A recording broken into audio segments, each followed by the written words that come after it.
I realized when I got to the end of the video that you couldn't see everything I was doing. You didn't see a little bottom.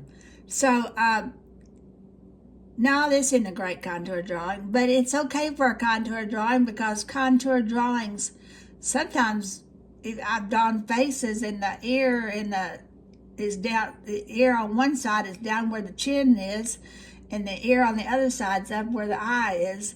So it's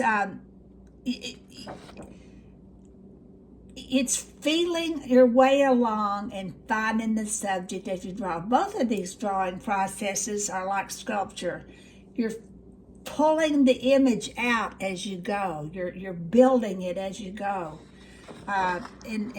These two types of drawing were methods of drawing encouraged by the drawing master Kimon Nicolaitis in his book, The Natural Way to Draw, which I'll bring it out one day and show you. I still have my 1969 book. Oh, I went to college in 1968, and I took drawing probably in the spring of 1969 and bought that book for that course.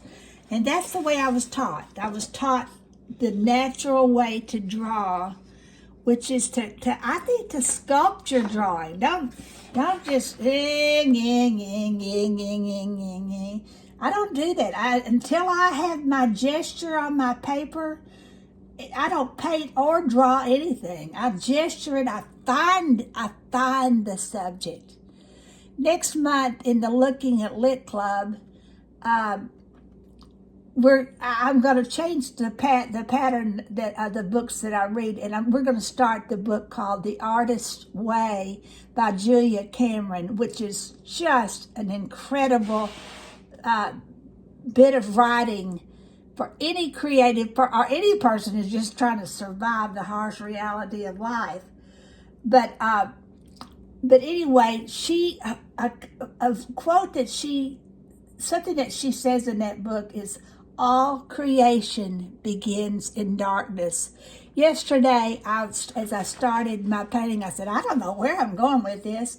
And it's true, I don't know where I'm going with anything that I do. I find it as I go. I write the same way. I call it the intuition. I find my stories. I find my drawings. I find my paintings as I go. If you already know where you're going something, guess what? You are 90% dead because you aren't allowing yourself to grow with and into your subject matter. And if your paintings are probably going to look flat and dead, because they are. They're not full of the life of the subject matter. So I feel like this is a good time to talk about that book for myself. That book saved my life. Several years ago, I was totally depressed because I had been through divorce. Just one thing after another had knocked me off my feet. And a friend of mine gave me that book, The Artist's Way, and it saved my life. It saved my creative life and maybe the rest of me too.